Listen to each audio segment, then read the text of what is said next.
Check.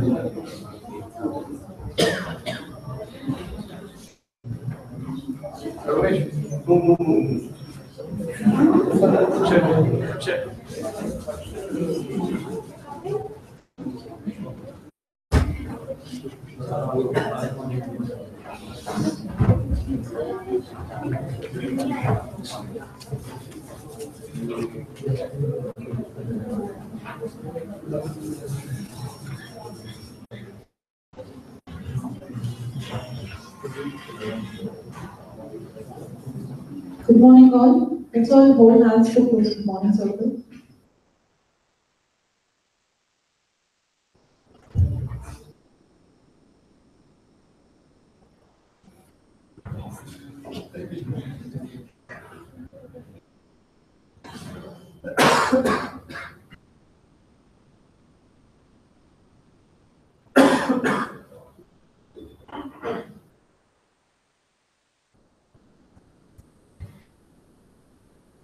Vakratunda महाकाय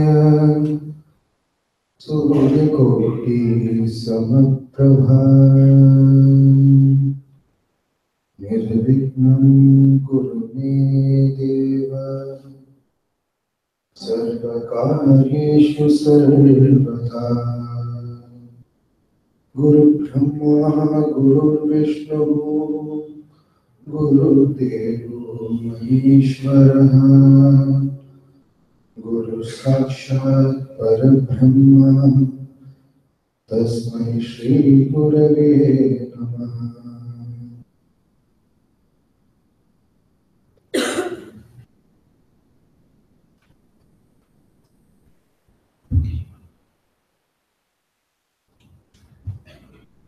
Good morning, everyone.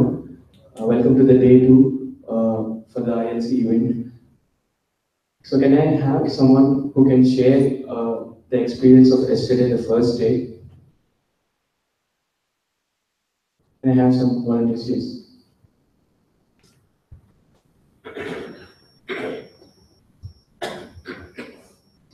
Good morning, everyone. Good morning, the guests, and everyone who have gathered for the second day of ILC. My name is Bhagat from BLP Cohort. Yesterday was a special day in my life, in fact, because the guest and the panel we had here in our college and the kind of insights they gave to us was extremely very good and beyond the expectations, in fact. And the healthy discussion that happened in the panels and the key takeaways for me especially was from Manoj Kohli sir and the panel discussion there on how automation is taking away the entire market and how we need to cope up with that. The 5 takeaways from 5 things which we need to keep in mind when we are aspiring about our futures, like be in the domain where the future is, not in the past, and be the domain expert. Think about your fitness and health, positive spirit, and give time and travel along with family and friends, not only towards your goals. Success and happy, both are important together. If you lose any one of them, it won't be complete. So success and happy together should be there for our complete successful journey. So these are the main key takeaways for me from yesterday. And from the panel discussion that happened after Manoj Kohli sir's speech was about automation, how it is going to take away the jobs, and how it may also generate jobs, and how thirst we should be in learning new things. And we need not to go for any big or 1-year programs or any other programs for learning anything. We can learn from our home using technology in front of us through e-learnings and etc. So these are the key learnings which I had yesterday, and I'm looking forward for good events today and with competitive spirit from everyone. Thank you. Yes. Come inside. Just make space. Come inside. 1 second, sir. Hello everyone, my name is Rishab. And yesterday was an interesting day in the terms that we got to hear industry leaders from different industries.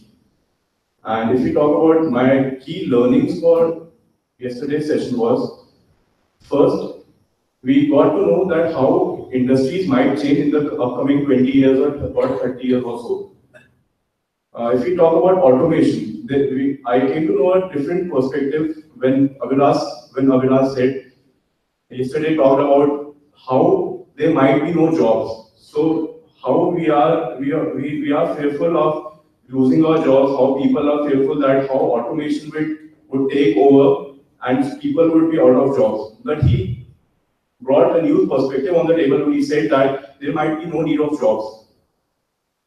Also talking about the same panel, if there was one more interesting thing which I realized is that we should try to think what is the future. We should try to think. We should try to visualize what is the future. What should be the future after 20 years and 25 years, and simultaneously try to skill our we should try to skill ourselves.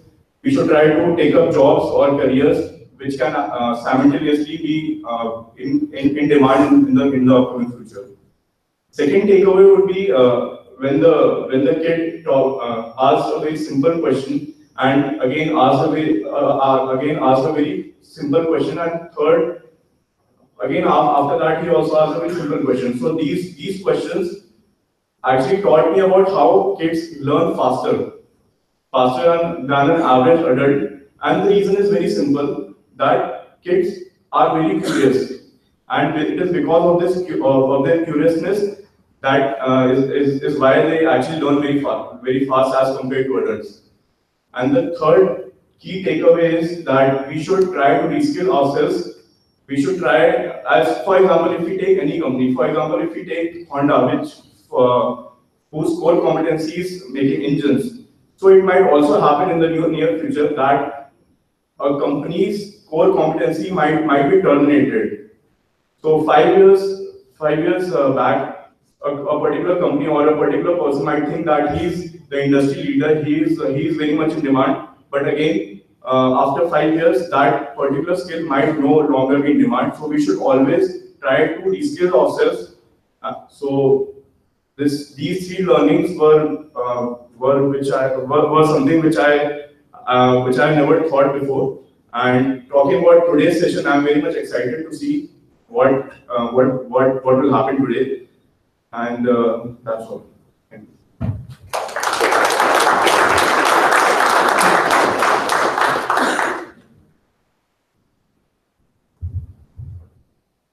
Any more volunteers? Yes. Good morning to all. Yesterday's session was very inspiring and motivational also. I got one major learning that the leaders, they are actually already achieved in their life what they have thought of. Also, they are very good speakers, they are very good leaders, and still they are very much curious to know what is future about. They, for example, Manoj Kohli sir, he is around 60. Mostly people retire at this stage, but he is still looking forward, not from his generation, from the other generation who is going to be in near future, and who is like for Chennai students they came yesterday, they put up some very good questions also. So this is a learning that we should be always looking for adaptability of new things. We should not only unlearn the yesterday things, we should apply ourselves in such a manner that whatever good is available to us, we should be open to that. And if they are at this stage of learning, they are still open to learn, we are very much hopeful that we should also focus on all those things. And other major thing is that the experience, they have given us experience of future and with their past experience. So we should not only focus on one domain at least, we should focus on one domain at least for our own satisfaction, but we should also adapt the new availability to us so that we can cover up the general knowledge and general working environment so that we can succeed in every manner for a better management. Thank you.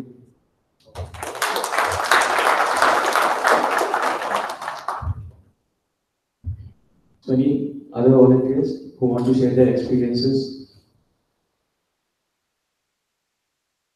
Okay, the major, all our friends have discussed so many things. The major takeaway for me, as if you see into yesterday, is the teamwork. There are different teams, near about 10 to 12 teams which were formed for this event. And the coordination that we have shown up is far beyond expectations actually. Because the teamwork came into place, and that's the major takeaway for me from yesterday. Coming to today's event, there were so many events planned, and even the schedule is also there, and we will also mention the same. We'll be going through that event. So before that, any more thoughts or any more?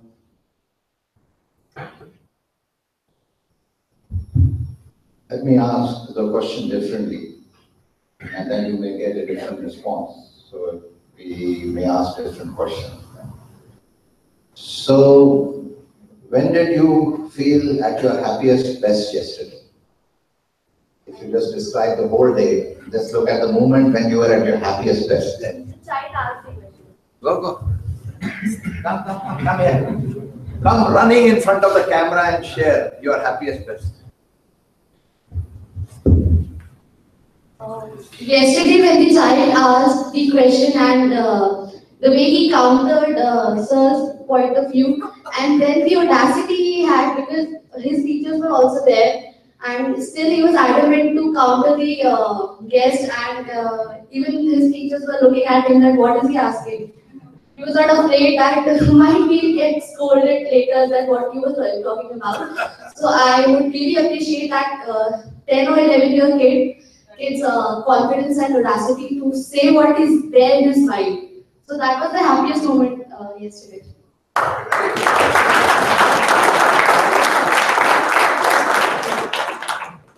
Who wants to go next? Yes, come.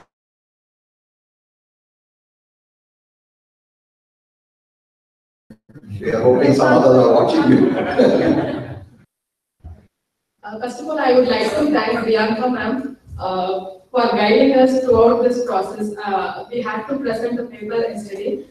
And even during Sidbari, she came with a paper that had a list of to-dos and the corrections that has to be made for each and every team.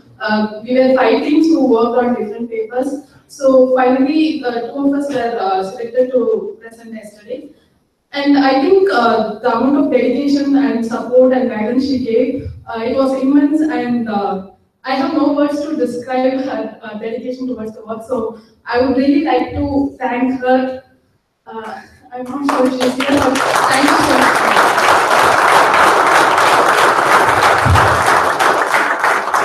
much. So your happiest best happened when you finally presented the paper, which took so much of effort, inspired by the dedication of Bianca. Thank you. Who wants to go next? Yesterday, when you were really feeling the happiest best, that moment in the day. Who wants to go next?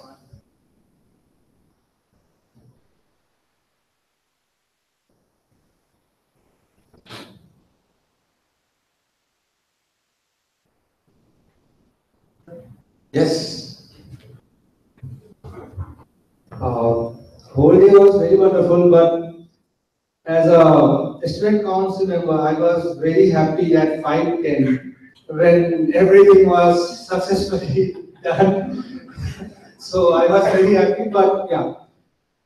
First session of Mr. Manoj Kohli, that was, I can say that whole session was, I was very happy, and I was very, it was very inspiring. And not only that, he was talking about technology and how technology is changing things, but the way he was delivering his speech, the way he was interacting.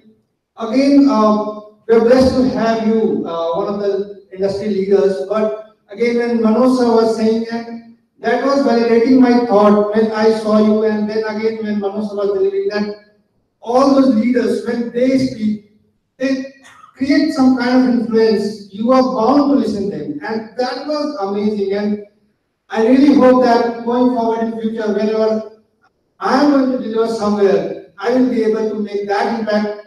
I will pray for that, and of course I will practice that, and that was amazing. Thank you.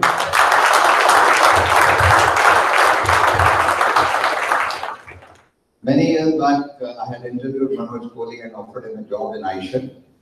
And so we had eye on his talent when he was in his 30s. For different reasons that didn't work out, but I have known him over the years. And it's been the only reason why Manoj has succeeded in his life is because of his people connect. He's not even an MBA, he's just a graduate from Sri Ram College of Commerce, and then he joined as a management trainee with the DCM group. And then the rest he studied himself. And I think amongst all the assignments that I have watched him carefully is just his people connect and his humility to go and learn from anybody. But his biggest strength is connection with people, that's all. He's not a particularly brilliant strategist or a finance man or a marketing man or anything. Because his team does for him. But he knows how to work with people and get them together. That's his core competence. So wherever he goes, he builds that connection. That's all that he's about. Good. Anybody wants to have a last word? Sir, can I? Yes. Actually, the kid actually triggered, what do you say, I was a little slow in the morning during the entire presentation in the first half. But at the moment the kid spoke, that thought triggered me that such a young lad can do, and he's asking, he's not feared of asking anything. He's asking directly.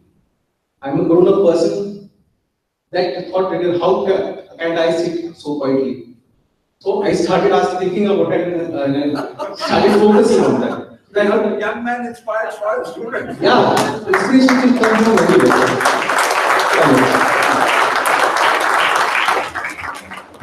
Yeah, I'm the chairman of the board of the Achit Mahavidyalaya, and when I go there also I find this very interesting exuberance in the students. And all you need is, our Gurudev taught us, children are not empty vessels to be filled. They are the sources where you ignite the spark of learning. That's all education is about. It's not about filling stuff or giving inputs or doing all that. You just have to inspire people to spark. So he said, the genius within you, genie within you is genius. Genie in us is genius. You can ask the genie anything and it will spring forth and achieve that. So everyone is a genius. It's all a lie to say I'm not good or I don't have the capacity. That's the biggest lie in life. Everybody has unlimited potential. That's the only truth. The rest of it is all the nonsense of the mind. I'm not good enough. I can't do it. How will I face the interview? What will happen? I'm not from a good school. All that is empty chatter of the mind. The truth is that everyone has the same spark. The only issue is, how do I access that spark? The rest of education is about accessing spark. If you can learn that, then that is the way to learn. Learning how to learn is accessing the deep fountain and reservoir of the source. Once you do that, the only way to do that is stop the chatter of the mind and ego. Shut it up and let it happen. Okay, national. This one. Neha. Please. I thought I'll also share something since I'm reading Sure. for Mumbai today. So ILC is the most exciting time, not just for the students, but for teachers as well, because we see you implementing what we talk about in the class. And sometimes, as teachers, we get upset when you don't submit your assignments, you don't read the cases that come. But I must say that this ILC has been really unique because you managed to plan all the competitions very well. In fact, the entire credit goes to students. We were there, all the faculty members were there to support you. But right from conceptualization, planning, the way you coordinated with each other, organized teams, you managed to get teams from all over the country. I mean, I'm so happy to see teams coming from Mumbai, Bhubaneswar, other parts of the country. For business quiz, we have a participation from American Express, Deloitte. So I think the compliment goes to you And we are really thrilled. It's a treat for us to see you behaving the way we always wanted you to behave. You exhibited competence, enthusiasm, and of course, a lot of character. So, wish you all the best for the day, and we are really proud of you. Thank you.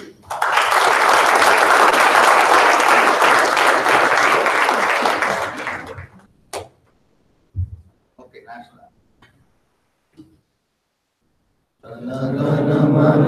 अधिनायक जय हे भारत भाग्य विधाता पंजाब सिंध गुजरात मराठा द्राविड़ उत्कल बंगा विंध्य हिमाचल यमुना गंगा उच्चल जलधि तरंगा तब शुभ नामे जागे तब शुभ आशीष मांगे गाहे तब जय गाथा जन गण मंगलदायक जय हे भारत भाग्य विधाता जय हे जय हे जय हे जय जय जय जय हे भारत माता की जय।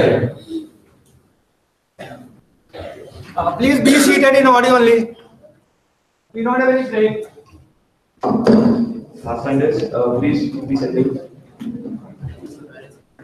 Please don't leave the audience, please.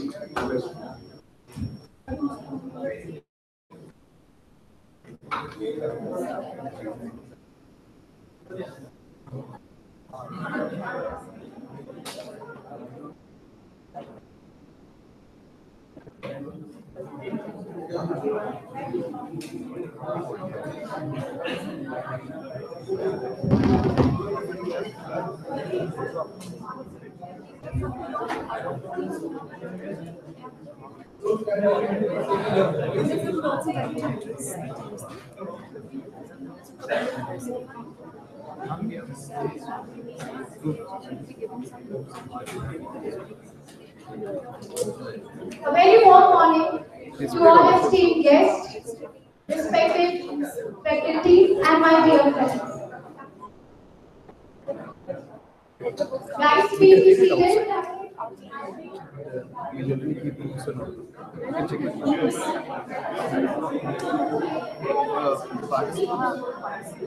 They'll be coming.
Pathfinders, please be seated. We are going to start. Very good morning to all esteemed guests, respected faculty, and my dear friends. Yes, I am Kabul. no other guest. We take this opportunity to welcome you all to the second day event of 9th Annual Inspired Leadership Conference Meet.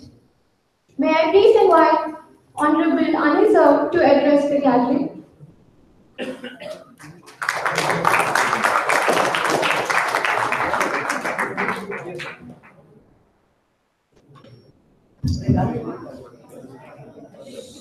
I think instead of my talking to the audience, it would be very nice. It's a privilege on my part to invite Professor Vijay Ghai to say something about the conference. I think pretty much it's the same students who were there yesterday, and I already introduced the conference. So may I introduce Professor Vijay Hai and ask him to say whatever comes from him to set the context for this. It would be very nice for you to do that, Vijay. Please step forward.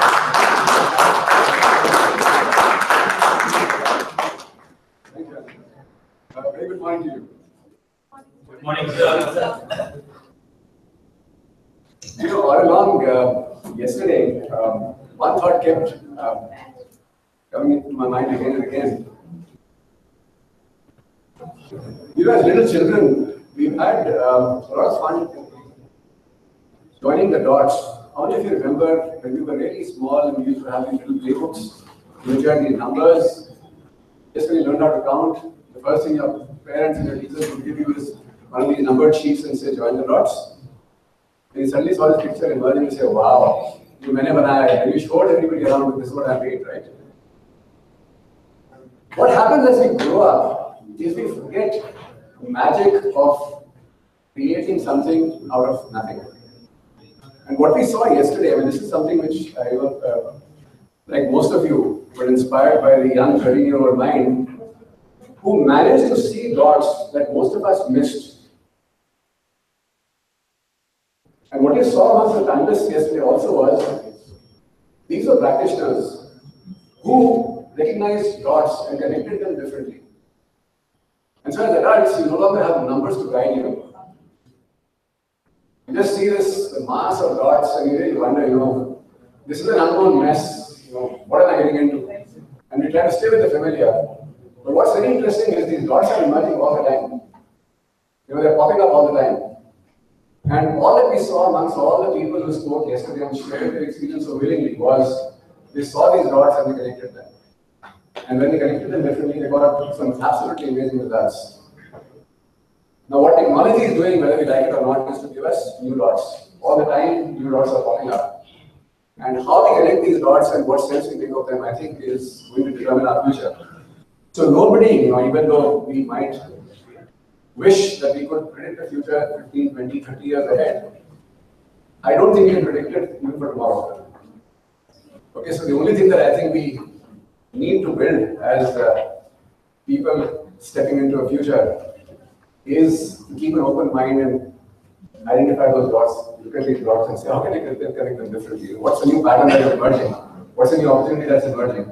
And can we somehow make sense of it and somehow survive it? So, you know, one of the toughest courses that I ever attended was taught by a professor who was extremely tough. And here I'm talking about many, many decades ago when I was a student. And he said that, look, the only thing that we can, as teachers, do is to replace the fear of the future with curiosity. In your mind, if I can replace the fear of the future with curiosity, I think I've done my job.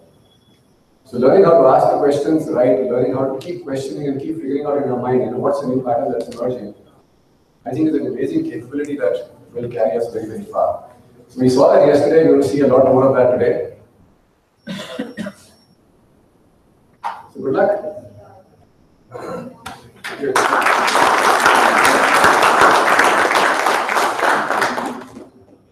Yes. Okay, now you can give me the microphone. I think we do have a few guests from outside. Would you like to say something, sir, about your experience yesterday? I would like to talk about the dot which nobody saw. Yesterday we saw a very senior, 75-year-old person writing his 10th book at that age. 50 years from now, I think most of you will be at that age. It's difficult to write a book, and whatever be the age. At 35, I think it probably becomes much more difficult. Because what are you looking forward to?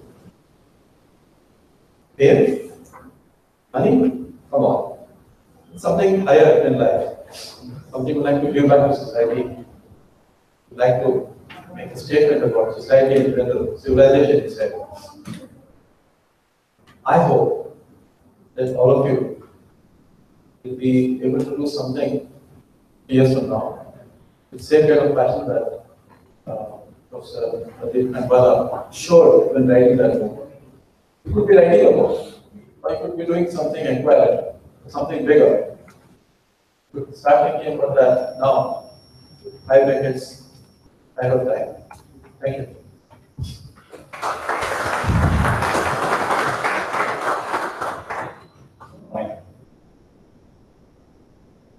In the year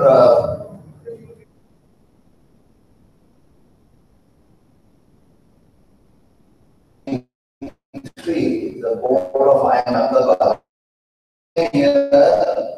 the me to take over as the director of IIM Ahmedabad. And I was busy creating iShare Consulting, so that was like an amazing organization that we were creating. So in spite of a lot of pressure on my chairman and board to release me for a few years, but later on I reflected on why did that happen, and Dr. Khandwala was at that time in IIM Ahmedabad just giving up his directorship. So I had a heart-to-heart chat with Professor Khandwala. This is what I learned.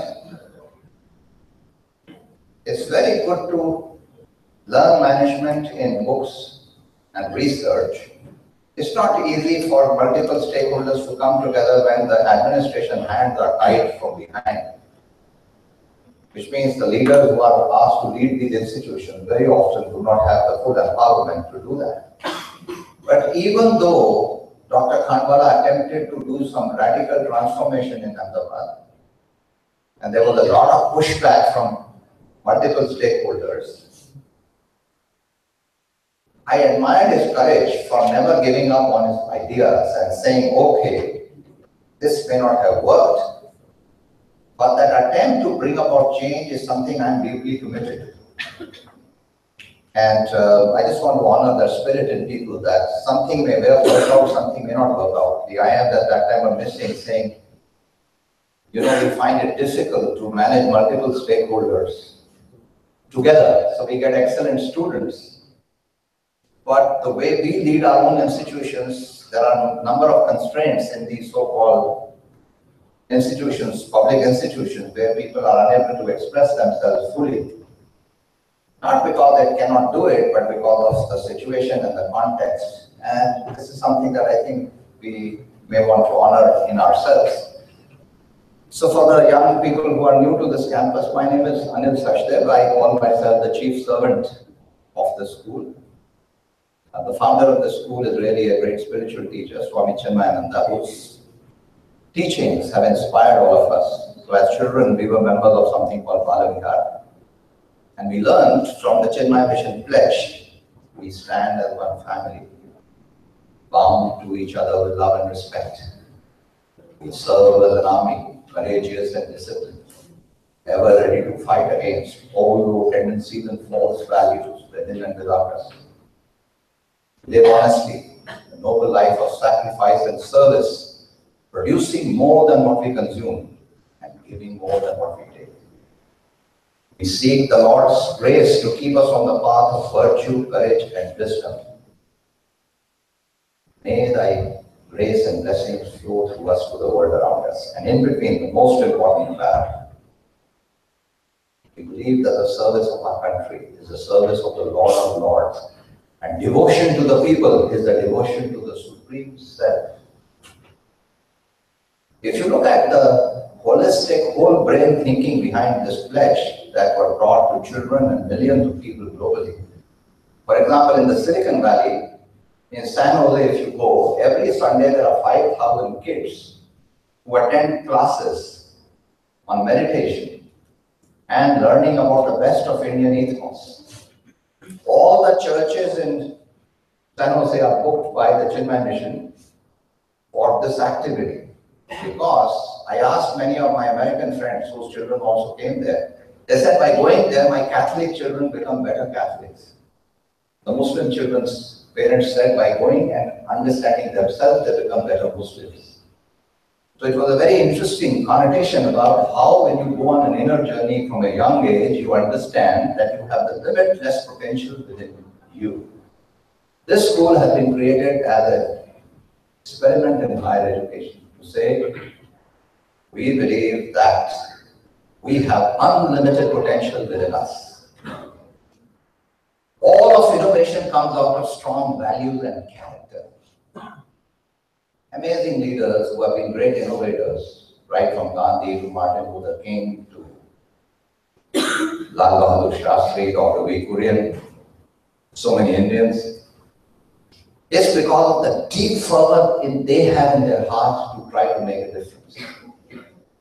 All of innovation comes out of values. The people who are not centered on powerful values will never be great innovators. And even if they are innovators, they may create companies and make money, but nobody will remember them because they just made a quick way to make money and had no impact on the world. So the first thing, nurture the value that you have. Many of your parents and early educators and teachers have taught you what is right for you. Instead of forgetting that when we get older, we need to honor the best in us. 2, in terms of competence, we must develop the 5 simple disciplines, which is what the power of whole design thinking and innovation is about. First, be aware by learning to observe and listen with a fresh pair of eyes, with a childlike curiosity. And observe and listen with a curiosity to learn from the way the world is, not the way the world we see because of our own biases. So first, be aware. That comes out of the practice of mindfulness, which is the central pillar of SOIL, where we teach all the students yoga and meditation. And every morning we have a morning circle in which we invoke that goodness in us. Then we join hands and we become fully aware. 2, out of this pillar of mindfulness comes a feeling of caring. First you get aware, then you begin to care. And out of that caring and empathy, there is an inner drive to do something to make a difference. That's the practice of compassion. So when we begin to care because of compassion, then the energy within us moves to the next level, saying, now I want to find new ideas to serve people, customers, community, Mother Earth. Of course, shareholders and employees are the focus, but when you have that kind of creativity coming out of you, then the choices you make on which ideas you will bring to fruition is the practice of ethics. Ethics is making the right choices. It's not some loose definition of morality or legality that is ethics. Ethics is the capacity to make the right choices and decisions which create value for all stakeholders, not just customers, employees, or owners. And when you make those choices, then you take them to the community.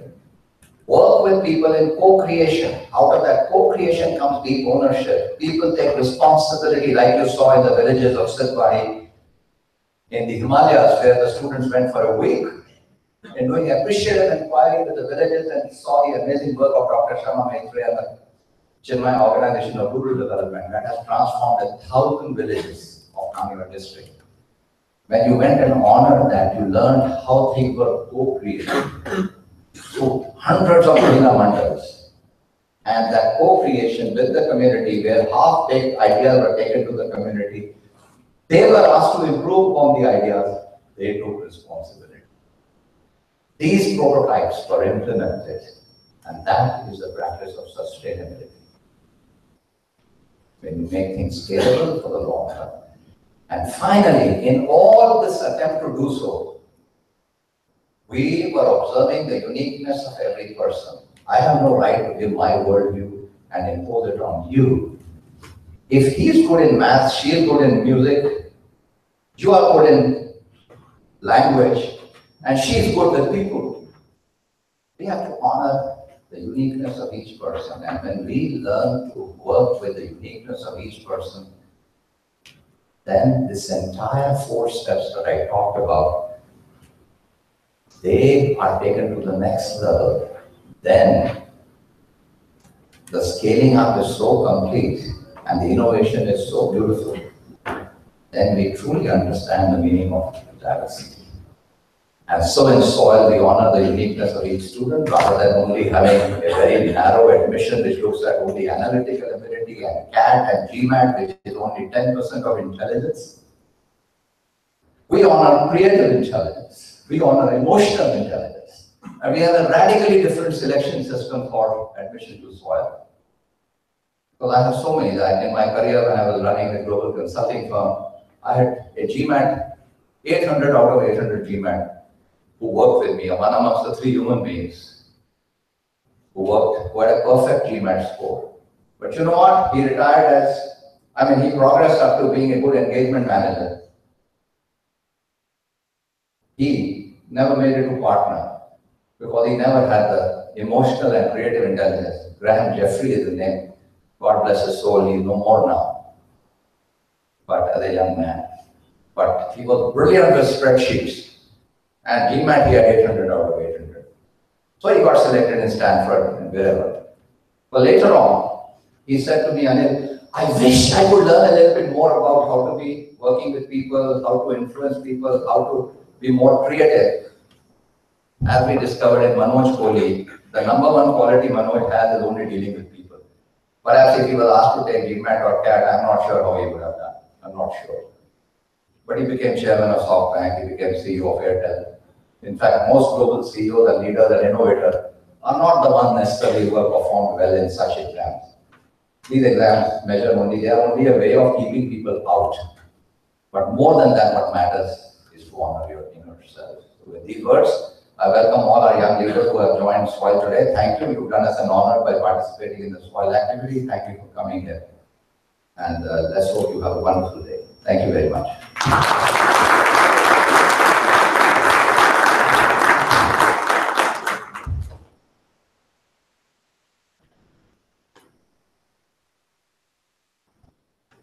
Good morning all.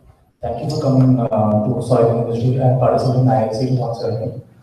So we'll be starting with the case study event in 2 minutes. The first team is going to present 2 minutes and we'll also let you know where to go, and all the teams for case study, please assemble at the auditorium and we'll be sending one by one team to the next venue where you will present. Thank you.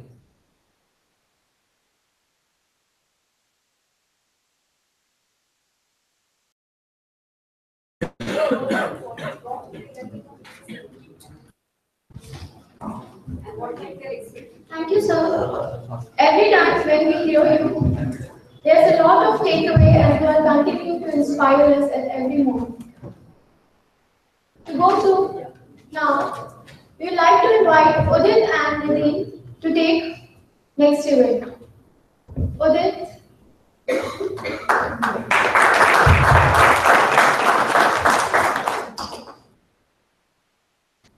For case study participation, the team from ILC Delhi, please be prepared. We will be presenting next in the 3rd floor. So we'll be escorting you to the 3rd floor. So the second team which is going to present is ILC Delhi.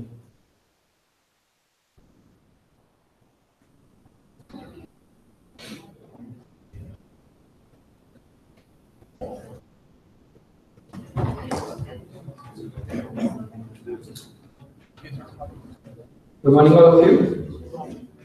How are you feeling on this lovely morning? Excited. So I'll just briefly run you through to the events of the day. We'll be having a Finathon round in the first session. Then we will have a surprise event for all of you, in which you will get a chance to explore your hidden talent of speaking. And post that, we'll have a business quiz round, in which also there will be a lot of options for the students who are sitting here. And apart from that, we have the teams coming from outside. And post lunch, we have the Yalgar, which is the Nukkad Natak event. And parallelly, we'll have the Rural Karte event, which will be running on the 2nd floor. It's requested to all of you that please be mindful of maintaining your decorum throughout the event. So moving onwards, I would like to first welcome our guest for the event, Finathon, Mr. Amit Kukreja. Thank you, sir, for being here, and we are honored to have you here. Finathon event, I would like to just give you a brief event, description of the event. Finathon event was launched on Day to Copy portal in 2 phases. For the first round of the event, we had 88 teams from across India participating, which included 198 members. For the first round, the screening was done through a round of financial questions, And if anyone would like to have those questions, that will be willing to share them for your knowledge base. In the second round, we have received entries from 10 teams. And finally, the entries have been scrutinized to present only one final team which will be presenting. We are sorry for the delay, but the final MDI team which has been selected for presentation is on its way. For the judge, we like to give a brief overview. Amit sir, he is a financial planner and a CB registered investment advisor. He is also the founder of Well-Being Advisors, which is the fee-only financial advising firm. So, not just to keep you all waiting, I would request sir to please come and say a few words.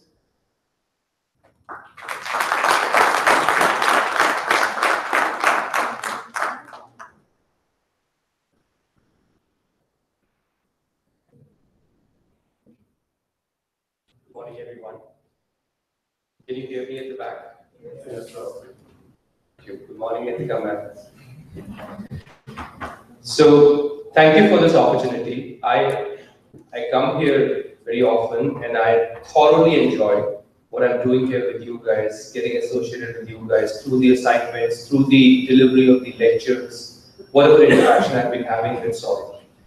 And first things first, I really want to thank Anil sir for giving such a powerful, I don't want to use the word speech, I would rather call it a powerful essence of life.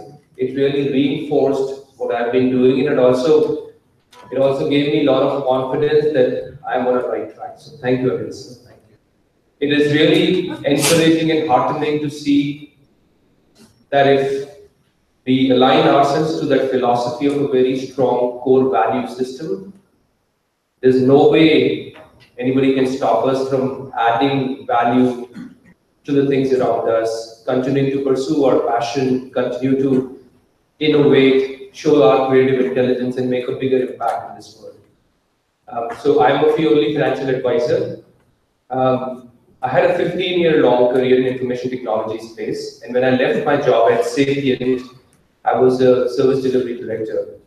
Before joining Sapient, I was in US for 6 years. I exhausted my H-1B visa. I never felt the need to settle down in US because I always felt things are calling me back in India. So I just used H-1B completely and came back to India and joined Sapient. So in 2008, when the whole financial crisis happened, I realized that although the financial world is very shaky, very short term, I need to find a better place where I can apply myself completely, where I can get a sense that I'm pursuing my passion and following my calling. And that's when I realized and I planned my exit from the corporate world by 2010. Started my financial advisory firm in 2011. I wanted to create a direct impact in people's lives. Rather than through a large corporate role, managing a team of 300, 400 people and accounts of 10 overseas clients, I chose to create impact in people's life by financial planning services. One of the things I learned and that drove me and that pushed me to pursue this, that we need to understand money in a much better way. Money is a resource. Money has a purpose. Money is like fuel in the car. I've used this very often to students. It takes you from point A to point B. Accumulation of money is not the goal, shouldn't be the goal. Using money to achieve something in life should be the goal. That goal could be adding more value through your services, through your consulting, through your products. That goal could be accumulating something for your kids' education. That goal could be creating a better career for yourself, starting a new venture which has a bigger purpose, a bigger alignment to what you want to do in life. That's what I've been trying to do. I'm trying to influence and I'm trying to service my clients and my customers through my advisory so that they can get a better sense of money. And I was sharing this in my previous visit at Soil, that managing money is a two-way thing. One, managing your inwards, which is your psychology, how you look at money, your attitude towards money. And second is managing externals or outwards, what's happening in the macroeconomic side, what's happening in the markets, how are we responding to the market valuations, the PE ratios, the price to book ratios, all those numbers that you must have studied by now.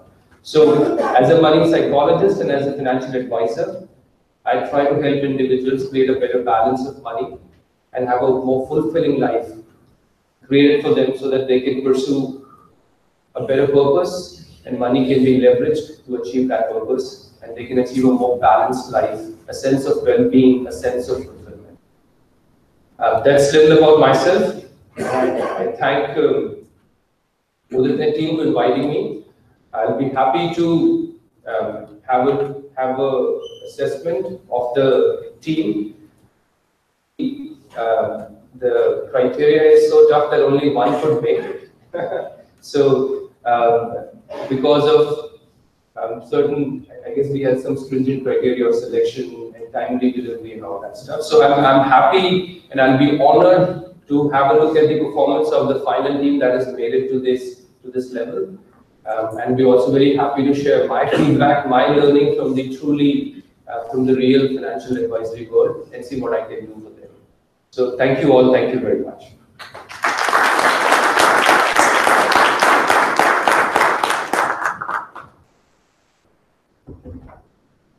Thank you, sir, for your insightful words, and it's great to have you back again at our campus.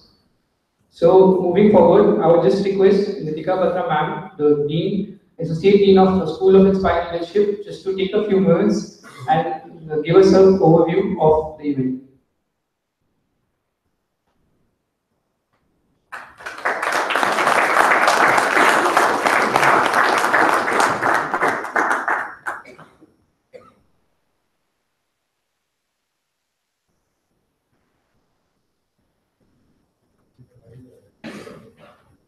Good morning, everybody.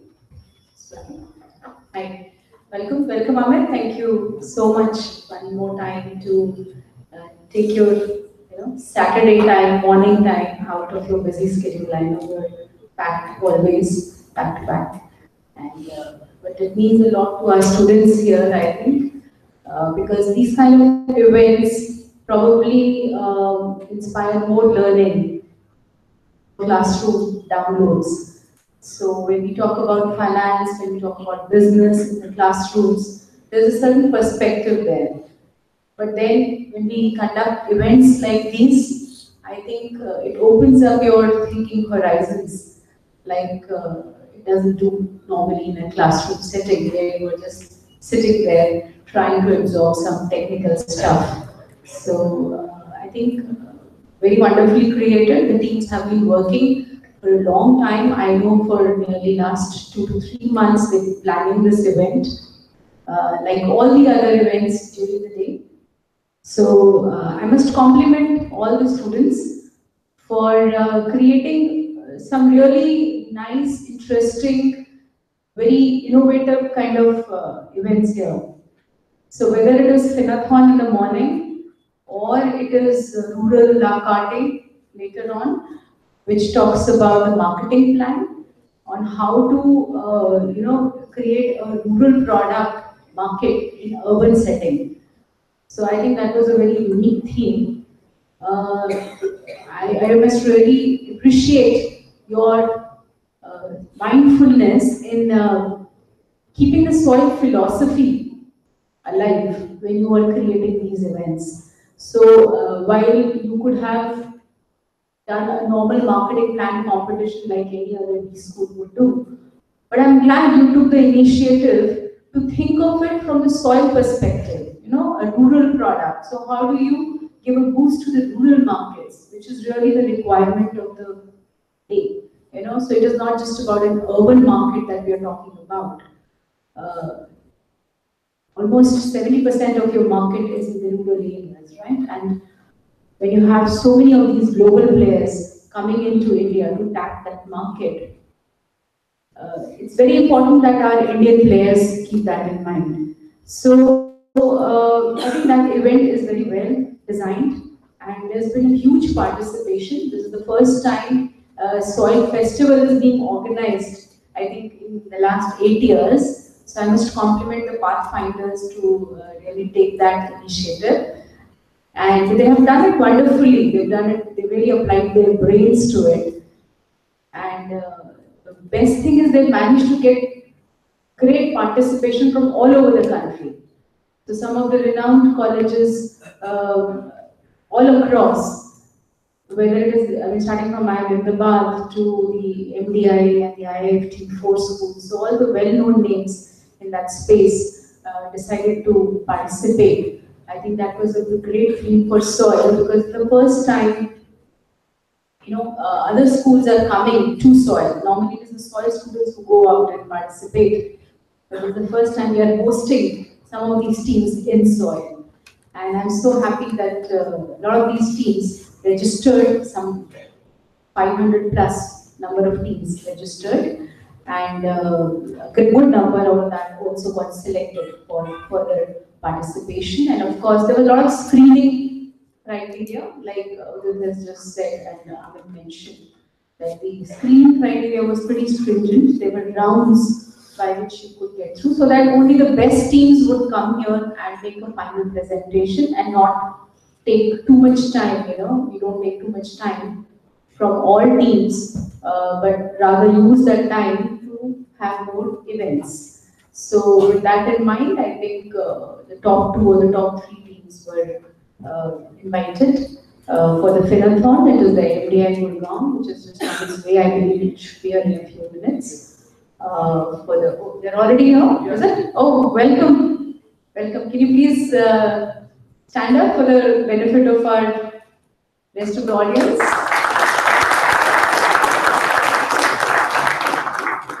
Thank you so much for making it here. It was great, and I'm told your presentation was exceptionally good. Right? So we'll have to connect offline to understand what is it which is done there to get this output from you all.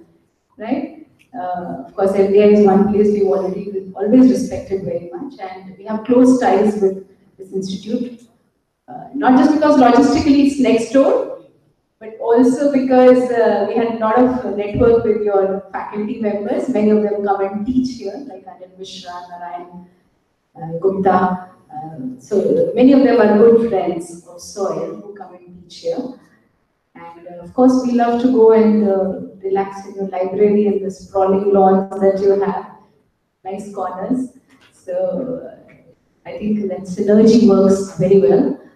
India has been very kind to allow their access to their library also to our students, and which is what I keep telling my students, you must really use that, because the resources in your library are really, really comprehensive. So our students sometimes take that opportunity to go across and take the benefit. So great, thank you so much, and thank you again, Pathfinders, all the event teams, for taking that responsibility, ownership, to create this beautiful day for us, full of all the excitement, different events. Let's make the most of it. Okay, thank you so much.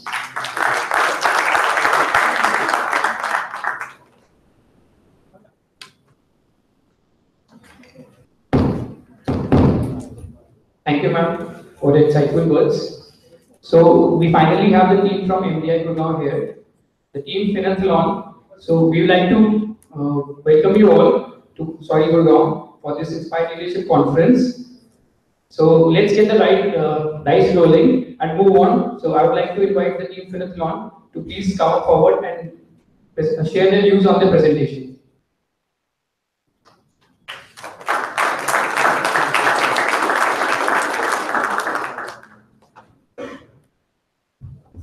Just a small announcement for the IIFT team. Please meet the coordinators outside the hall. Your case study event is about to start.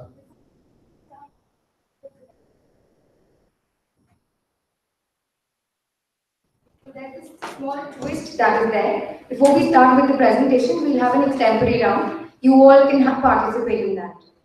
Anybody wants to volunteer? Or maybe you want to? Come. Please can we have a round of applause?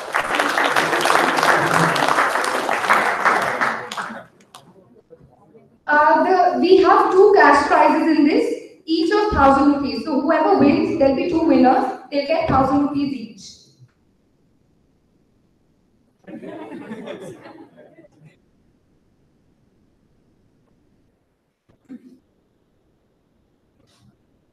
To announce this can happen after the presentation. Since the team had not come, we had thought of this.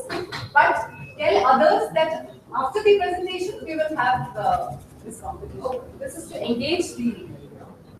So this will be after the presentation because the team is here. Thanks, sir. Yeah, they were running late. Now we have it. And people can be prepared till then. You will definitely have this.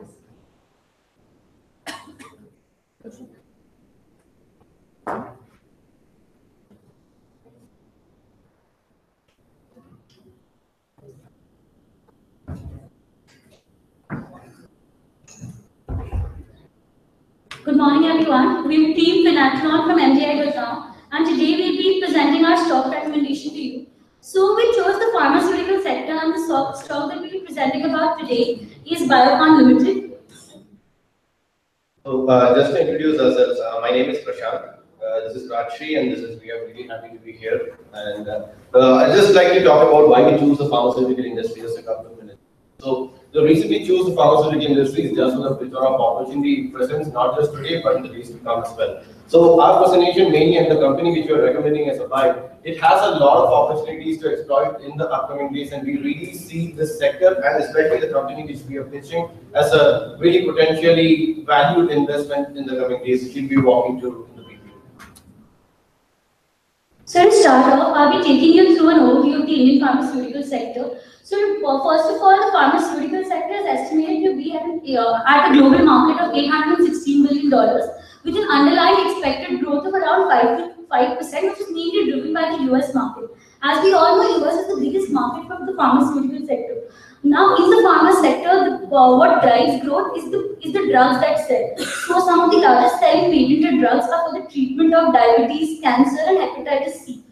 So as you see, the first circle that is there represents the top pharma drugs by sales in 2016. Out of this, biopharmaceuticals represent 24% of the world's market. Now moving on, the emerging trends in the pharmaceutical sector are that there's industry consolidation, which is going on through revenues. There's a lot of digitization which is happening in the pharmaceutical sector, and then there's the emergence of a kind of compound known as biosimilars, which we'll be talking about extensively later. Moving on to the Indian pharmaceutical industry, India is the largest supplier of generic medicines in the world, and India's pharmaceutical industry is mainly driven by these generic medicines. Pharmaceutical exports from India stood at a value of around $16.4 billion, and India is mainly into pharma exports. It also has one of the lowest manufacturing costs in the world, and it's around 35 to 40% of that in the US, which gives us a very big advantage. Further, there are a few challenges to the pharmaceutical sector in general, which comes from the lack of resources to compete with MNCs, since there's a lot of R&D involved in the sector. The US FDA has also turned stricter in recent days, which again poses a challenge to the industry. And the third is that Indian companies in general have relatively low investments in innovative R&D. Coming on to the sector, coming on to the company overview of Biocon and how it's three with and UAE. Its core capabilities include investment in R&D, and it is the only player which participated in the launch of biosimilars. So biosimilars, as we'll explain later, are low-cost generic formulations of biologics. And due to its heavy investment in R&D, Biocon has this great advantage as it's already been making a lot of these biosimilars. So its key management is Ms. Kiran Shaw, who's the chairperson and MD of Biocon, Mr. John Shaw, who's the vice chairman and director, and the CEO, Mr. Varun. The company visions to establish itself as a global innovative company in biopharmaceuticals and come up with affordable and innovative solutions in that arena. The revenue breakup, as we can see, it's mostly concentrated in the international markets, and it is present in India in the domestic market as well. Its revenue in terms of small molecules, biologics, brand formulations, and revenue and research services is given here, which we'll discuss later in detail. The business has been consistently showing a high growth rate performance. And now we talk about the business segments in detail.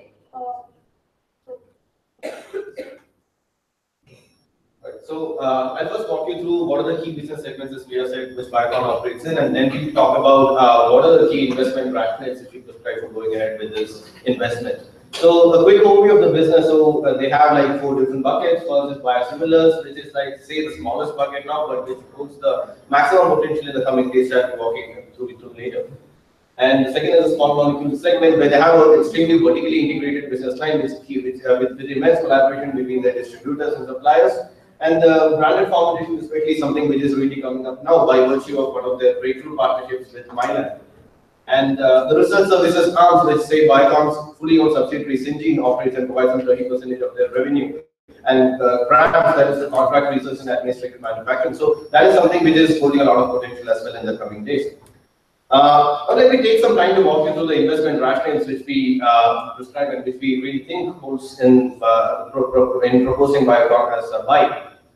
The first one is Biocon's unique position in the Indian pharmaceutical landscape. So Biocon as a company is it's the only company right now which has the capability to exploit the huge opportunity that biosimilars present. So for those of you who really are not familiar with the biosimilar landscape, so biosimilar, as my teammate said, it's a carbon copy of a biologic. You can think of it as a generic version of a biological drug.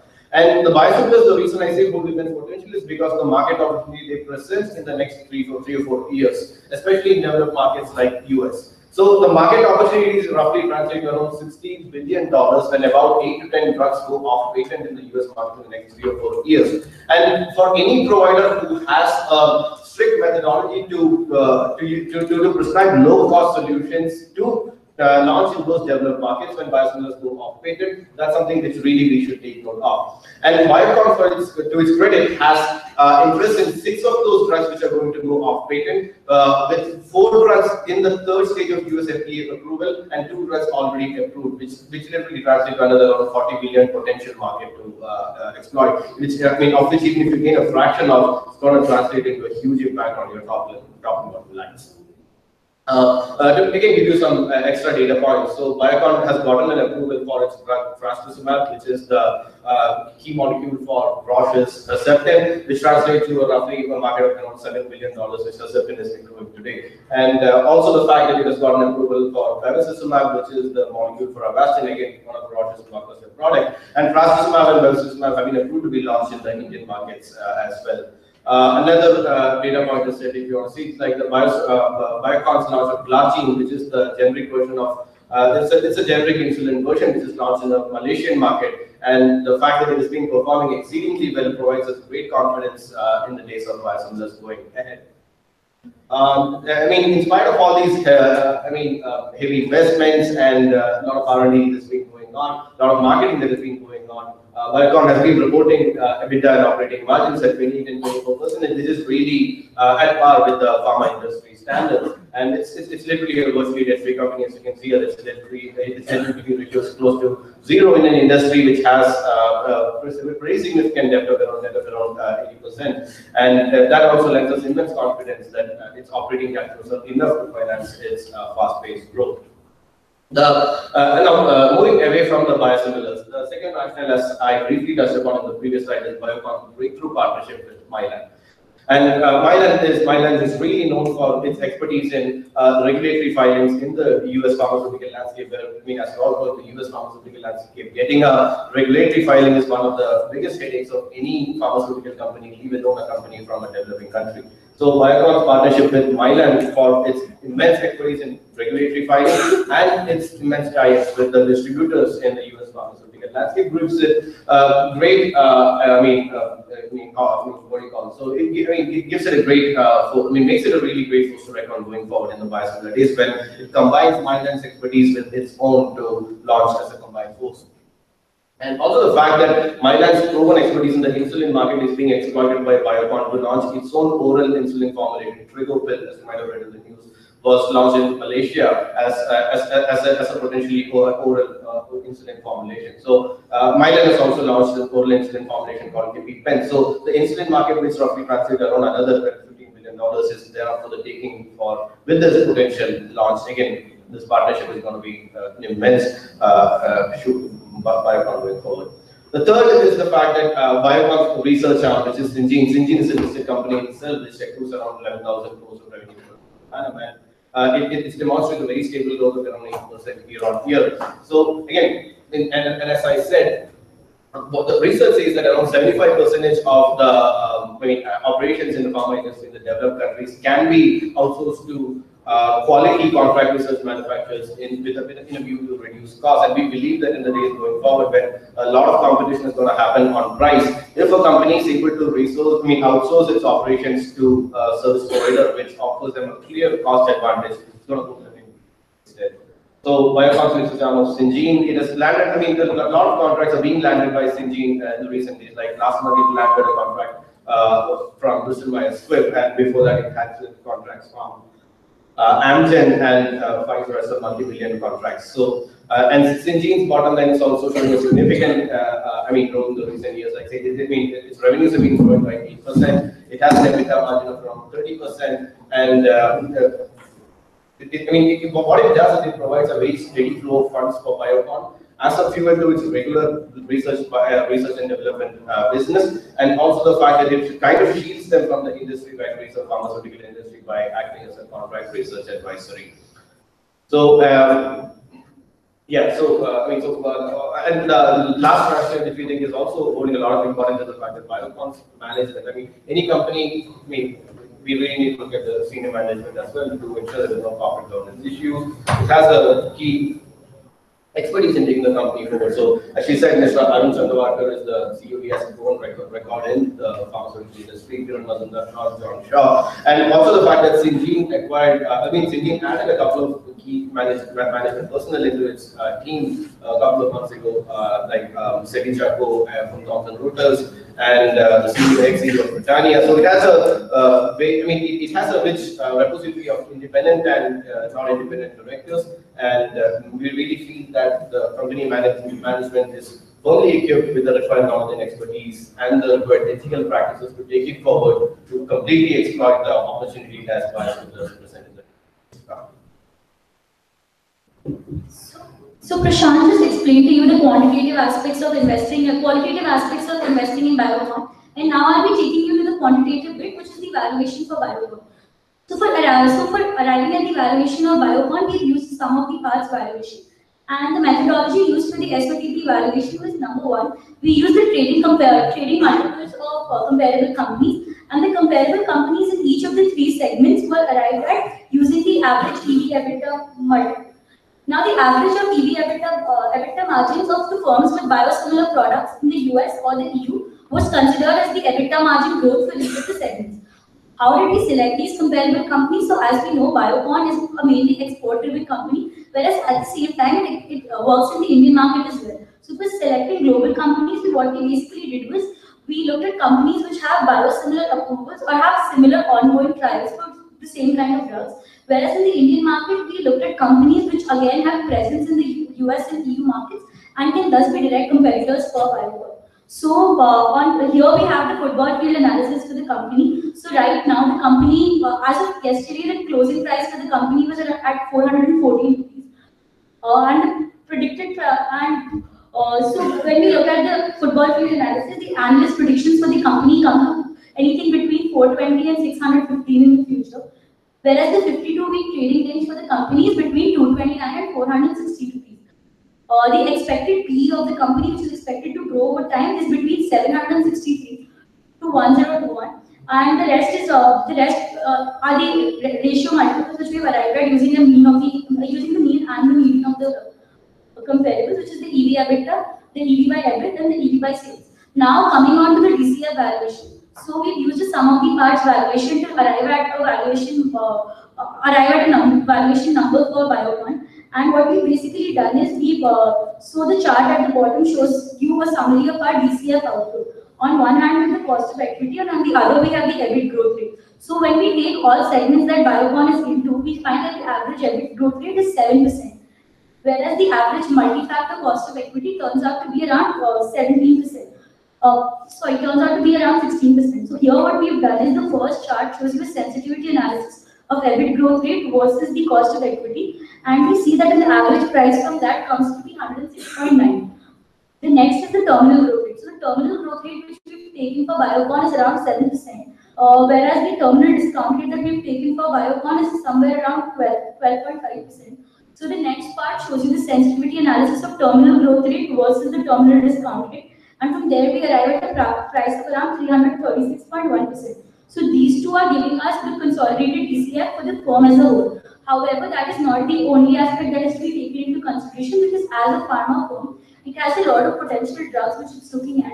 And thus what we've done is we've looked at the 5 main drugs, which is glargine, trastuzumab, neulasta, adalimumab, and bevacizumab. So what we've done is we've arrived at individual prices for each of these drugs, and we added it to the sum of the EBIT growth rate and the terminal growth rate, which is the core business, to arrive at a total valuation for the entire firm in the future. So adding each of the drugs price to the EBIT growth rate plus the average terminal to the DCF outputs, what we get is the per share price of Biocon, which comes to an average of around 590 rupees. So looking at the company right now, where it's trading at 414 with large fluctuations every day because of the FDA approvals that are going on, and expected price of 590, along with the qualitative factors which Prashant mentioned, we believe that this company has a lot of potential in the future, and thus it's a good stock to buy when we look at the aspect of value investing. The assumptions that we mainly use for our evaluation are the terminal growth rate has been assumed to be the long-run growth rate of the economy, which is 5%. Since Biocon has been recommended as a buy stock from a value investing perspective, the risk-free return has been taken to be the 30-year government bond rate. The risk premium has been taken from the Damodaran's database, and to adjust the size, the idiosyncratic risk of the company, since it's a relatively isolated company in one of the sectors, we've added a risk premium of 5%. The beta has been taken from the 2-year weekly data, and then the current debt to equity ratio for Biocon is around 0.4, whereas the long run debt to equity ratio is expected to be 0.3. So what we've basically done is we've delevered this beta for the long run expected debt to equity ratio, and thus we've arrived at a new beta. And the average figures for the sensitivity analysis have been added to the price of the drugs, like I mentioned in the previous slide, to arrive at the SOTP value for Biocon. Lastly, moving on to this slide. So this slide is basically showing how the biosimilars market is expected to grow in the future. So the first graph shows how biosimilars are a very big growth segment, whereas the next chart shows which are the major drugs which will be going through patent expiration and will create opportunities for vendors in the biosimilar market. Now moving on, even if we assume a modest biosimilar penetration in the world, we see that it could be a 20 billion market by 2020. And the key highlights of the biosimilar market is that 80% of the market is held by top 3 companies in the world. There's a lot of price discount, there's relatively lesser price discount in the biosimilars market as compared to the already existing generic market. And the last part is that the cost of development for biosimilars is relatively lower, is much higher than the cost of development for other generic goods. That's why a lot of companies aren't able to enter this space. And since Biocon is already present in this space, it gives it a lot more advantage.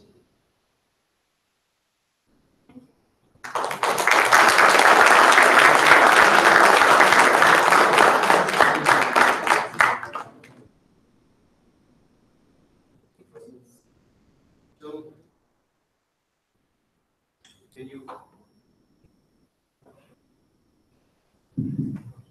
if you can keep the previous slide open, please, where we have their names.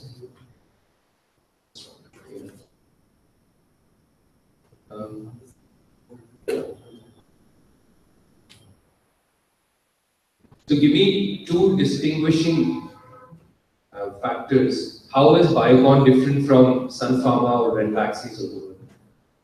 So, sir, as we said, the key rationale behind choosing this stock was the only reason was actually the fact that they are exposed to the biosimilar landscape, or they are well equipped to exploit the biosimilar landscape in over that. So, no other player in India, if you can see the amount of products that Biocon has in its pipeline, particularly from a value investing perspective, the fact that nobody has this amount of a biosimilar pipeline made us choose this product. I mean, it's like around, if you check the potential market size they have to exploit, it translates around a very conservative 30 to 40 billion by 2020. But was there any comparison done with the other big pharma companies? Yes, sir. So the 2 key pharmaceutical companies which we choose for a comparison was one Natco Pharmaceuticals and 2 Glenmark Pharmaceuticals. But neither of these companies have this sort of nowhere close to actually the sort of biosimilar readiness which Biocon has, and that the sheer financial magnitude of this proposition of biosimilars, which Biocon has in either Natco or Glenmark and Pfizer. What are the two names again? Natco Pharmaceuticals and Glenmark. So I use screener.in. I don't know if you guys have heard of this website, right? So I just looked at Biocon stuff, and I see the big competitors are Alpha Lab, Sri Ganesh Bio, Celestial Biolab, Vivo Biotech, Adinath Biolabs, Mavis Biolabs. But you're right, I mean, they are nowhere close to Biocon. Yeah, so the alternatives you mentioned, I've heard a couple of those, I haven't heard of all of them. But the couple of alternatives, they're like, labs which offer contract research services. I think Biocon is also significantly exposed to that space through its contract research organization that is Syngene. So I think it's equally exposed to both the research segments to come to the companies you said and also to the biosimilars.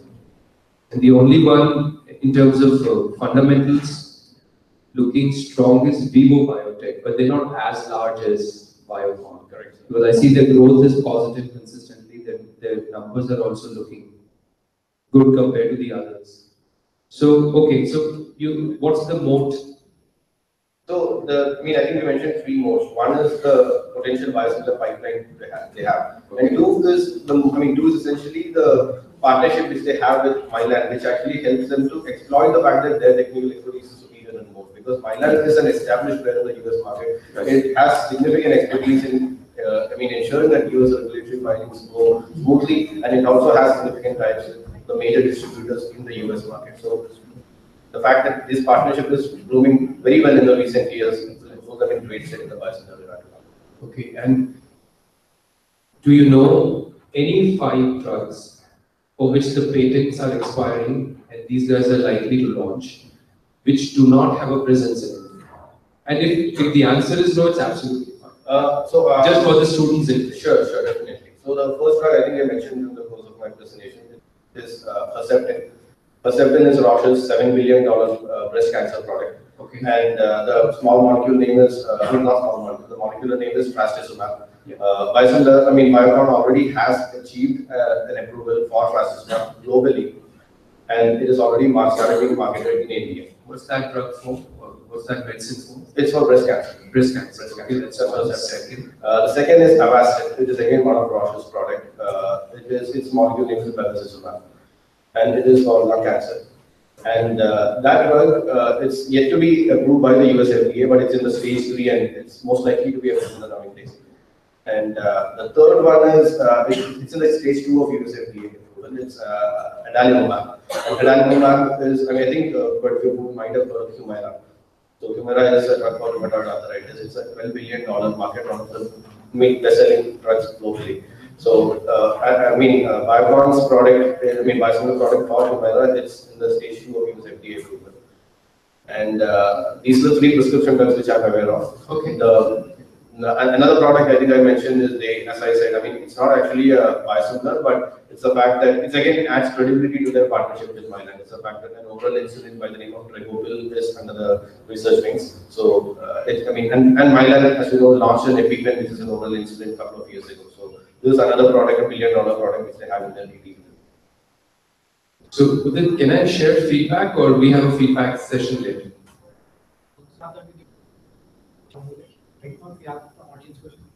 Oh, sure. We'd like to hear your feedback if you have. Yeah, but I guess we have a feedback round later with them. Yeah, I'll definitely. Any questions from the audience are most welcome right now.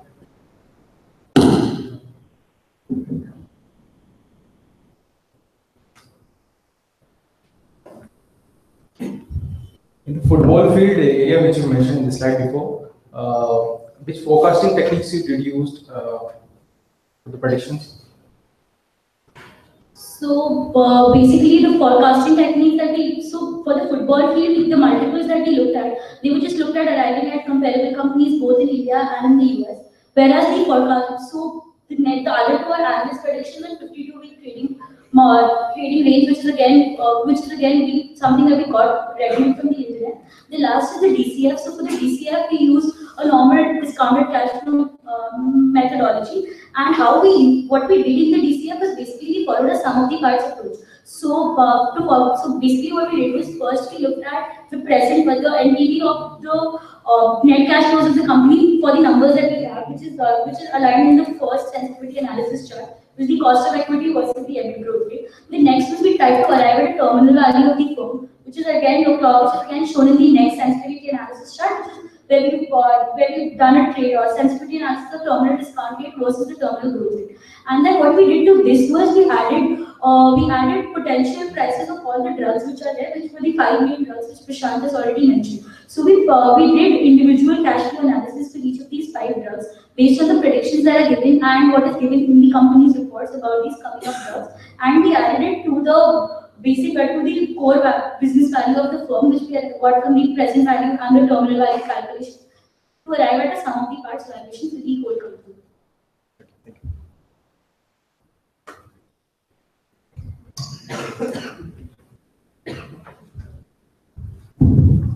I just have a question regarding the valuation of the stock. So you have taken it as a growth big stock or value big stock?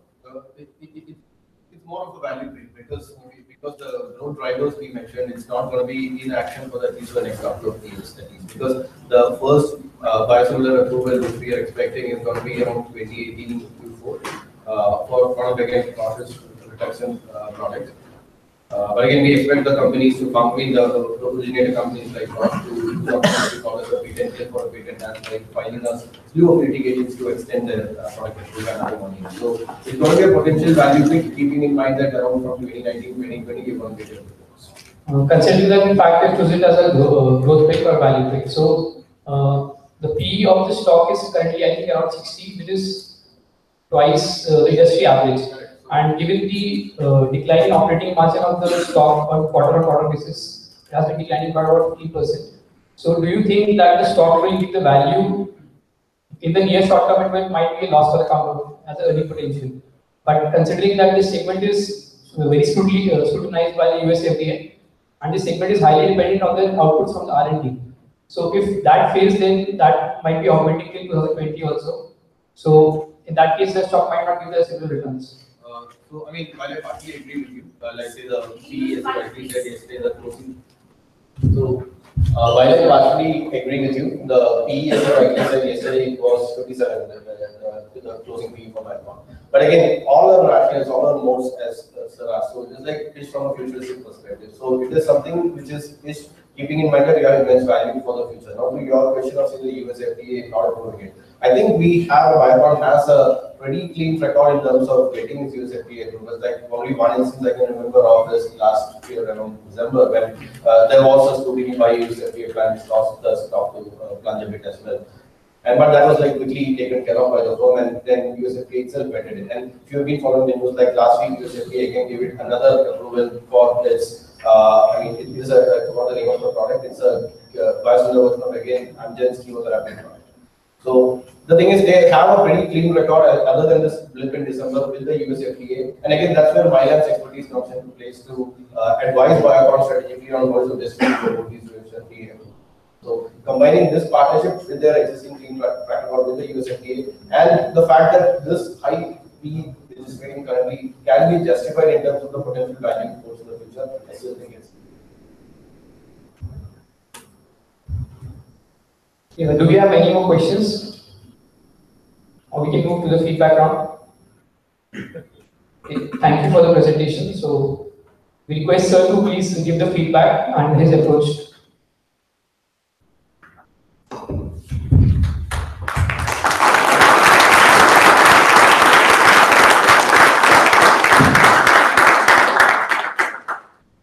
If we can go to the previous slides. Let me recall the names, just go back forward. Riya, Rajshri and Prashant. Internship. Okay. Practicing numerologist since last time. So what does today's day tell you? Yeah. So it's like today's Wednesday, November 6, 7 and 1. Yeah. So it's lucky for the people who have the lucky number 7. As in it depends, it's actually very deep thing. Are you number 7? No, I'm 3. So is 7 lucky for 3 as well? Yeah, 3 is good friends and 7, so you could say it's a good day for me. Okay. It is indeed a good day for you. So was this, did you influence Soil to have the final today? Or okay, aspiring barista. Is there a coffee chain? No, I mean, it's like most of the people who serve and prepare coffees and coffee. I've been a real coffee aficionado from say the last 9 years old. So a cup of coffee, I'm always up for it. So it's my interest to say work in a coffee chain as a barista for some time, even as a part-time worker whenever I get a chance. Super, super. And you were BTech NIT Calcutta. What did you specialize in? Sorry? Civil engineering. Civil engineering. And now you're doing valuations and all that stuff. So are you working with Professor Sanjay Bakshi or? No, he's having a post. I'm a first year student. Super, super. And Rajshri, you are BSc Economics. So you guys were talking drugs and all those medicine names, and I was like, you were a part-time doctor somewhere. I almost felt that way. That's why the crowd was also very silent. ये बोल क्या रहे हैं? कौन सी lab से आए हैं? क्या कर रहे हैं? So Rajshri, you were BSc Economics. Okay, addicted to online shopping.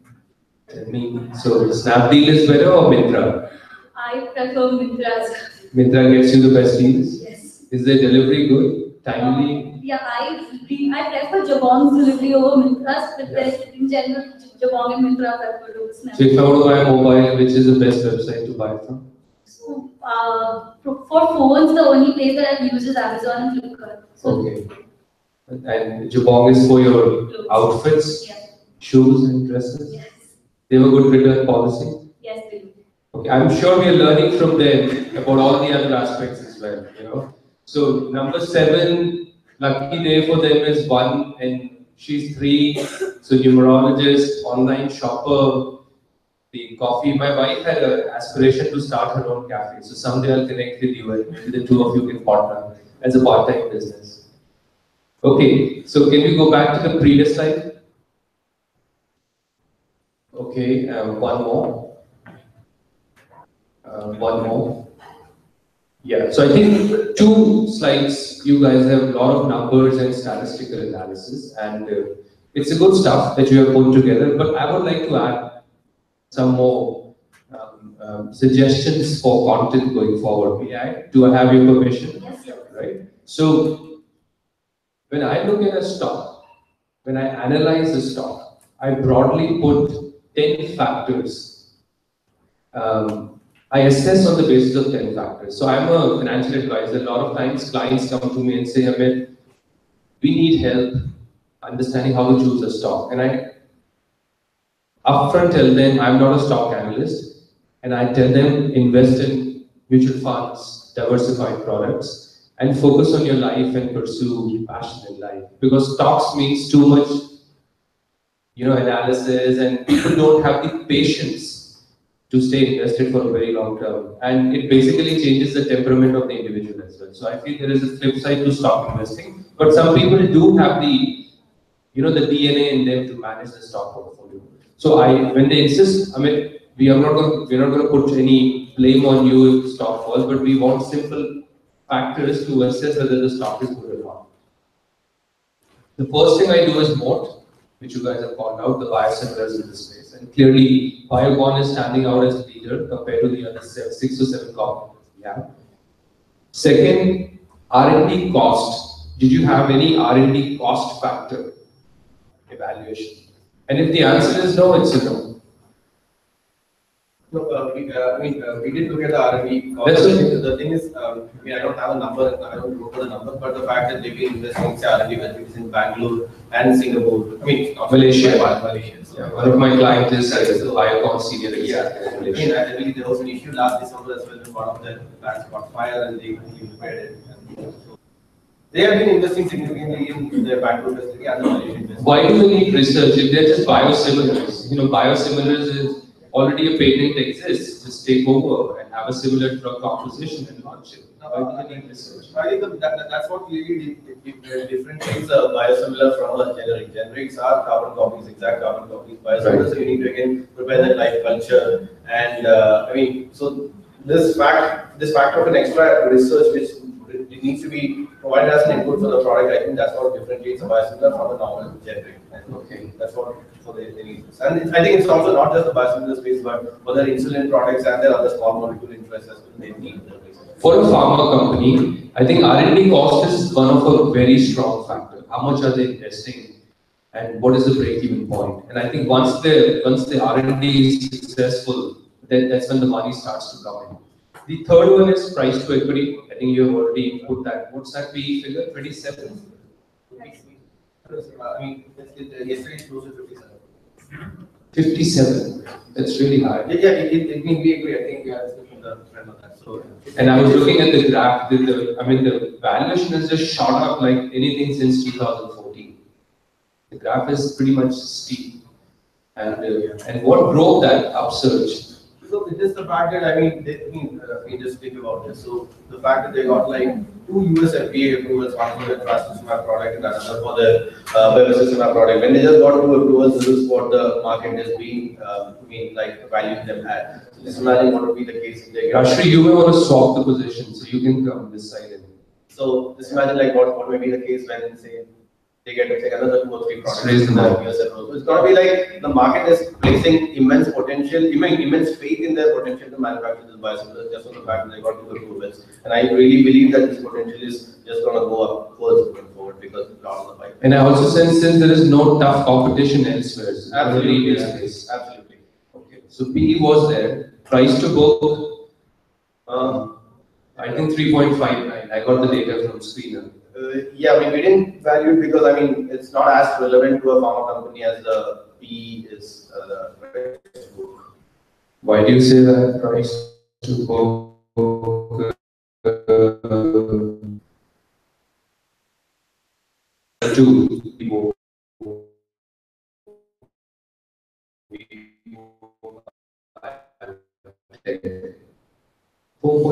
That's one of the measures. Are they heavily debt? Close to 0.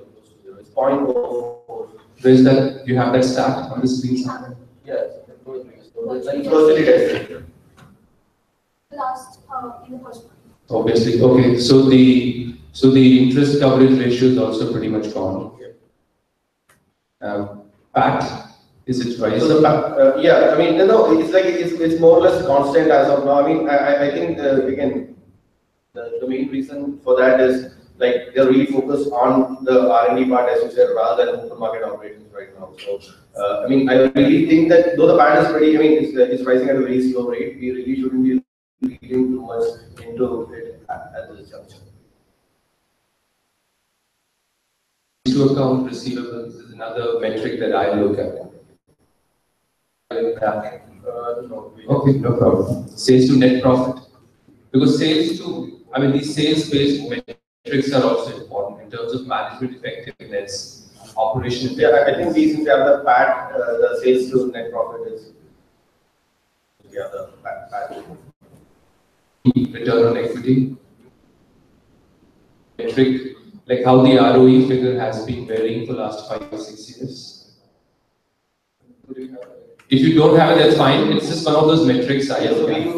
We have an Excel which we share with the team, so we have the valuation of An Excel from which we got those valuation figures those were just screenshots of the Excel sheet that we prepared. Okay. So we have pretty much all the ratios that you mentioned, okay. But we not really analysis because we already arrived at the valuation using these here. Okay. So we have those ratios. I don't think we share it with the ROE gives me a lot of confidence.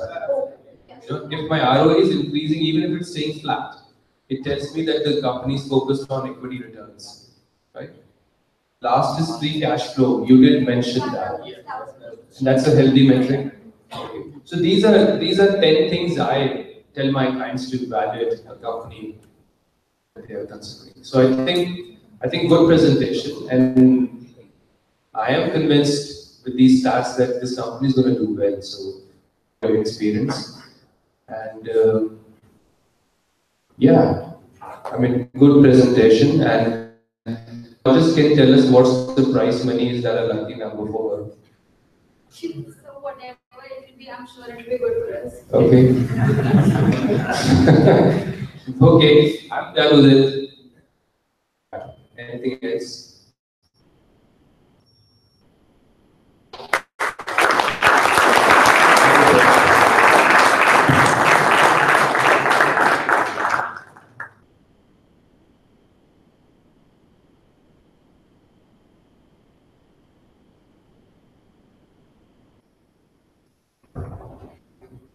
thank you team for such a wonderful presentation and the insightful evaluation that you have done. And thank you sir for the wonderful feedback.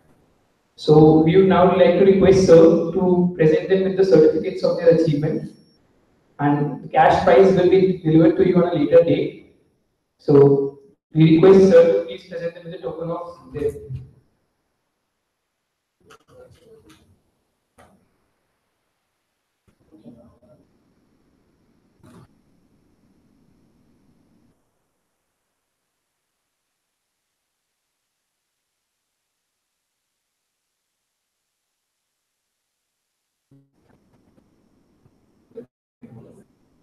Yeah. So the cash prize will be delivered later. Make sure you close the date with Ria. Okay.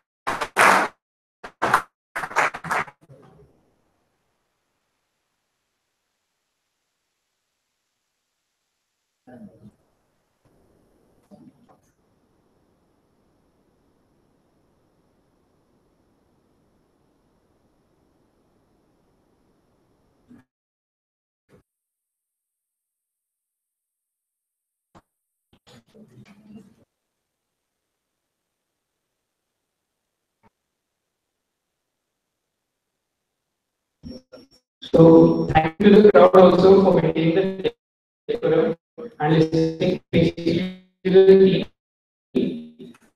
We now have a 10 minutes break. So please.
And this competition would be judged by 3 judges. That would be Mr. Vijay Reja sir and Mr. Vinod Damodar sir. So, as Mr. Amit Kukreja sir and we've introduced Vinod Damodar sir as well. So, as we all know, we've studied from Mr. Vijay Ghai sir. So, he's a thinker, storyteller, creator, and facilitator. The further instructions about the extempore would be taken up by Palak. Let's see how it goes. So the criteria on which you will be judged will be content, articulation, and crowd engagement. So these will be the 3 parameters on which the judgment would be there. Even 1 minute to think when you get the topic. Post that you have to speak for 2 minutes. Right here? We'll start. We've got the list of volunteers, so we'll also monitor this. Ashmit, you could come.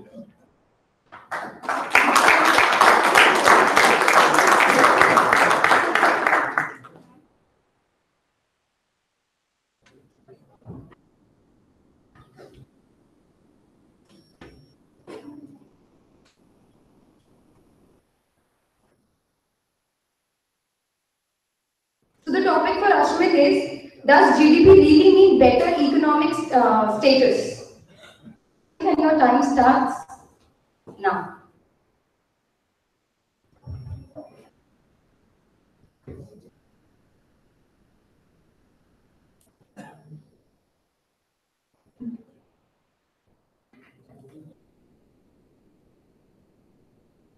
I'll start. Basically, GDP is like a speedometer.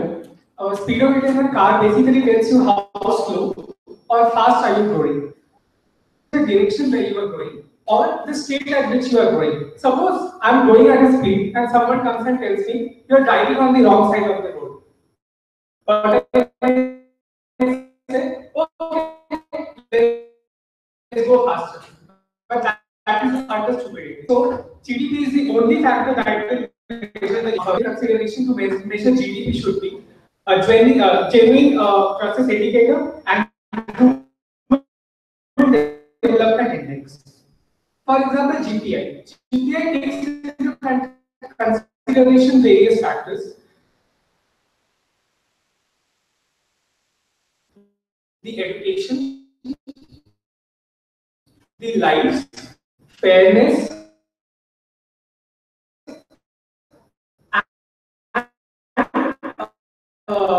the job security. For example, income goes to the higher the income going crime rate. But GDP on crime or the legal procedure is a better. But we have seen the crime rate allowing rate of 15.2%. Other aspect being the well-being. For example, the life expectancy, higher education, and per capita income. So GDP only takes the basic spending and expenditure in the economy, whereas GPI or HDI, Human Development Index, is a better parameter to measure how our economy is doing. So, GDP is not the only criteria to measure how our economy is doing.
From program. Digital, and the other is the why digital is the word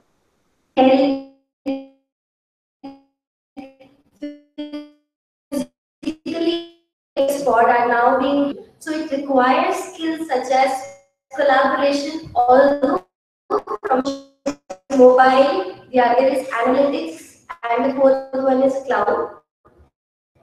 Cloud is becoming prominent in the social media platforms. Its presence everywhere on Facebook, Twitter.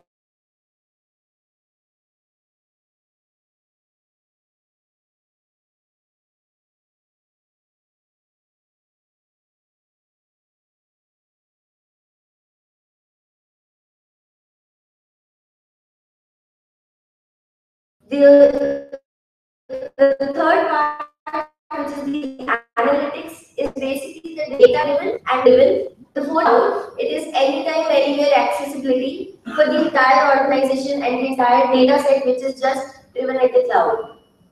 The virtual teams and the virtual workplaces are scalable, flexible, and adaptable in a way that all of the employees have a chance to meet and greet at a virtual environment rather than a physical environment.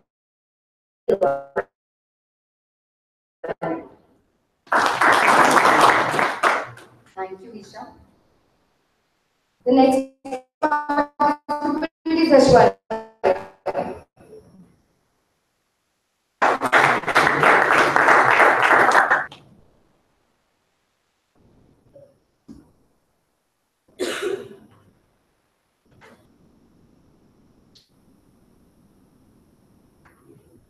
So the topic for Aishwarya is cloud computing, boon or bane.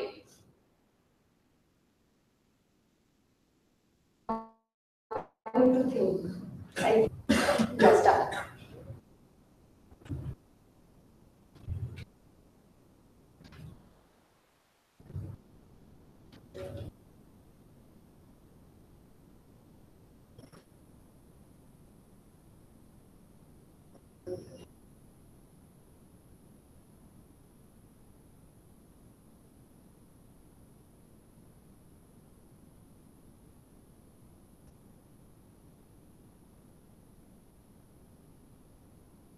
So, all of you don't know much about cloud computing. I'll give you a very brief. So, it's an